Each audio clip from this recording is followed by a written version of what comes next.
Olha, para mim tem sido muito prazeroso receber você aqui no Devocional 2024. E eu quero que você transmita isso a outras pessoas, através da sua vida e também através destes vídeos, compartilhando aí nas suas redes sociais. Coloque no seu story, no Instagram e também através das pessoas que você vai marcar nos comentários e, é claro, deixando o seu like.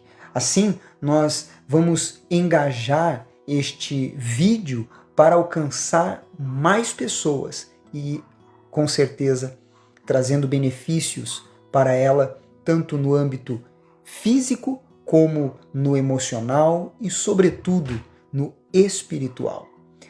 Nós vamos hoje falar sobre alguns assuntos, dentre eles, 3 perguntas que eu quero fazer para você. Você está cercado por todos os lados? Como você age diante dos altos e baixos? E você sabe o que é o arco enganoso? Venha comigo então a partir de agora, no livro de Salmos, capítulos 76, 77 e 78. Estamos de Gênesis até Apocalipse neste ano e eu tenho certeza que você que já está se aprofundando neste devocional tem crescido espiritualmente. Você que está aqui hoje pela primeira vez, bem-vindo. Acompanhe os vídeos anteriores que estão aqui disponíveis. No capítulo 76, fala sobre a majestade e o poder de Deus. É muito bom você meditar neste salmo, porque ele nos fortalece e fala sobre as grandezas de Deus, sobre as obras magníficas de Deus. O versículo 1 diz: conhecido é Deus em Judá, grande o seu nome em Israel, falando sobre a sua manifestação que fez com que todos naquela região e ocasião reconhecessem seu poderio. Agora, o versículo 3, ele diz algo que me chamou a atenção e pensando, refletindo, o Espírito Santo me mostrou algo interessante. Diz assim: ali despedaçou ele os relâmpagos do arco, o escudo, a espada e a batalha. Observe que ele fala neste salmo sobre elementos, instrumentos que são utilizados em um embate militar, em uma luta, em uma guerra.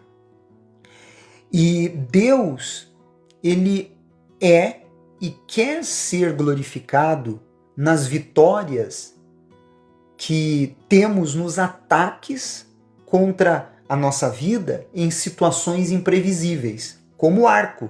Você não sabe de onde que a flecha vem. Então, são situações imprevisíveis.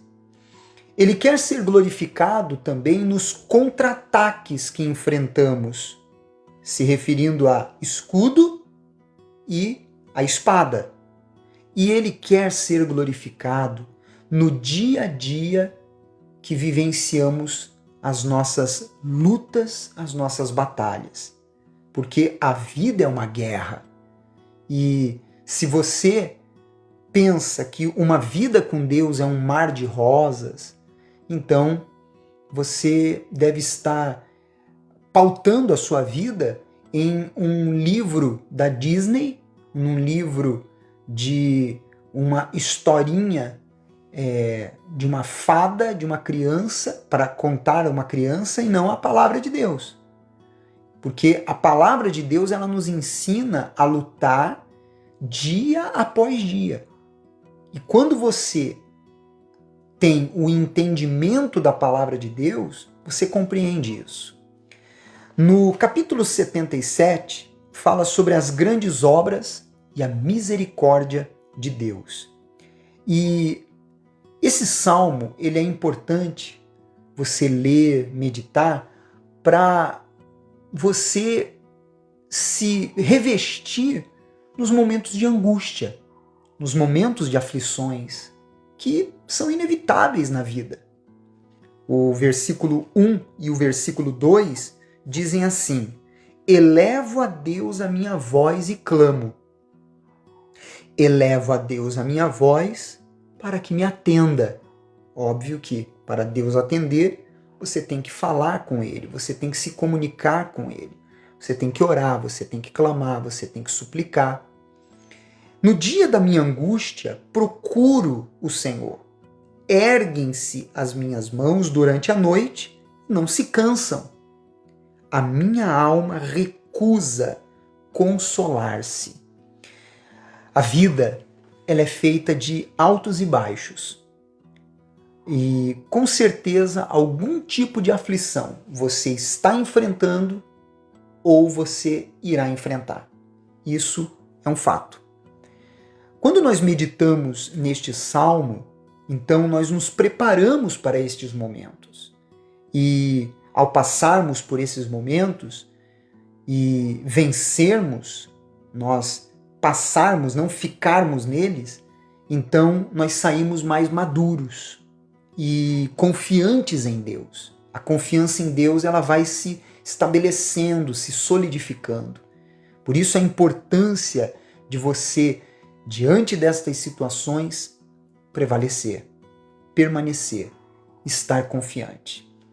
No versículo 10 e 12, 10 ao 12 diz assim: então disse eu, isto é a minha aflição. Mudou-se a destra do Altíssimo. Recordo os feitos do Senhor, pois me lembro das tuas maravilhas da antiguidade. Considero também nas tuas obras todas e cogito dos teus prodígios. Isso é uma defesa, é um escudo muito importante que cada um de nós temos que usar. Todas as vezes que enfrentarmos situações adversas, para não duvidarmos, para não começarmos a questionar dizendo que a destra de Deus, a destra do Altíssimo mudou. Então, nós devemos lembrar do que Ele já fez, das obras do Altíssimo, e crer que como Ele operou no passado, Ele também vai operar hoje, porque Deus não muda, Ele é imutável. Então, quando você exercita a sua mente desta forma, a sua mente cria uma blindagem. Quando você lembra do que Deus realizou, tanto nos tempos bíblicos como na sua vida, então você se fortalece. No capítulo 78, ele fala sobre a providência divina na história do seu povo. E esse capítulo é um capítulo muito dramático, triste, um capítulo que gera temor dentro de nós também, porque a gente consegue enxergar o quanto Deus se manifestou e se deparou com um povo que era rebelde, obstinado, um povo que era teimoso, um povo que era, em certas ocasiões, incrédulos e até mesmo idólatra. E Deus, na sua infinita misericórdia, sempre dando oportunidades para que este povo pudesse se redimir. No capítulo 78, no versículo 1, ele diz: escutai, povo meu, a minha lei, prestai ouvidos às palavras na minha boca. Nosso ouvido deve sempre estar inclinado para prestar atenção às palavras de Deus. Somente ela nos conduz em triunfo em todas as circunstâncias. Era isso que Deus pedia. Veja que quando eles saíram do Egito, a palavra de Deus mostra que Deus os levou até o pé do Monte Sinai para mostrar àquele povo as suas leis. Ou seja, para que o povo aprendesse a dar ouvidos a ele. E no versículo 5 ao 7, diz assim: ele estabeleceu um testemunho em Jacó e instituiu uma lei em Israel, e ordenou a nossos pais que os transmitissem a seus filhos, a fim de que a nova geração os conhecesse, filhos que ainda hão de nascer, se levantassem e por sua vez os referissem aos seus descendentes, para que pusessem em Deus a sua confiança e não se esquecessem dos seus feitos, dos feitos de Deus, mas lhe observassem os mandamentos. Você sabe que nós vivemos uma era de sedentos de Deus. Por isso que você vê as pessoas tão pervertidas, pessoas que estão completamente ao avesso, pessoas que estão mergulhadas em desejos, obcecadas por mudanças radicais. Isso tudo, na verdade, nada mais é do que a alma sedenta. E as pessoas, elas buscam saciar a sede de diversas formas. Era o que acontecia naquela ocasião. A resistência, a teimosia das pessoas em se submeter a Deus. E a gente vê aí a importância dos pais assumirem a responsabilidade de levar a água que sacia a sede de seus filhos, que é a presença de Deus. Pois quando eles necessitarem desta fonte, eles vão saber em quem buscar. Agora, se eles não receberam isso dos seus pais, onde eles buscarão? Em quem eles buscarão? E é por isso que vemos, infelizmente, muitos filhos, netos se perdendo. E isso é muito triste. No versículo 18, a palavra de Deus diz assim: tentaram a Deus no seu coração, pedindo alimento que lhes fosse do gosto. Quando a palavra de Deus fala sobre tentar a Deus, o significado é falta de confiança na bondade e no poder de Deus. Quando expressamos a nossa confiança em Deus, nós trazemos até nós o poder dele e o seu amor. Então, quando nós tentamos a Deus, nós causamos em nós uma autodestruição. Isso é muito triste. No versículo 34 ao 37, ele fala o seguinte: porque o coração deles não era firme para com ele, nem foram fiéis à sua aliança. Ele, porém, que é misericordioso, perdoa a iniquidade e não destrói, antes muitas vezes desvia sua ira, e não dá largas a toda a sua indignação. Lembra-se de que eles são carne, vento que passa e já não volta. Uma fé superficial nos faz agir dessa forma. Somos inconstantes, somos volúveis, somos como a onda, né? Muitos problemas nós poderíamos evitar se buscássemos nos aprofundar com mais diligência no relacionamento com Deus. Essa superficialidade se dá exatamente pelo fato de pouca comunhão com a Bíblia, pouca comunhão com a palavra. É estudar a palavra. É isso que lhe traz esta construção de fé robusta, forte, firme. O versículo 57, inclusive, ele diz: tornaram atrás e se portaram aleivosamente como seus pais. Desviaram-se como um arco enganoso. O que era um arco enganoso? Era um arco frouxo.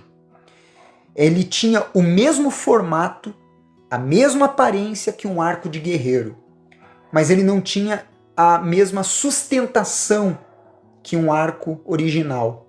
Então a flecha não tinha força e o soldado ficava refém. Então ele não tinha como utilizar. Assim eram os filhos de Israel no deserto, e assim nós vemos hoje muitas pessoas. Temos que vigiar e cuidar para que nós não sejamos assim. Não podemos, nas situações que nos envergam, afrouxar, pois aí a gente mostra fraqueza e superficialidade. Pense nisso. Amanhã estaremos de volta com vocês em mais um Devocional 2024. Não esqueça de enviar esse vídeo e colocar no seu story e também compartilhar nas suas redes sociais em geral. Você é especial para Deus. Até amanhã.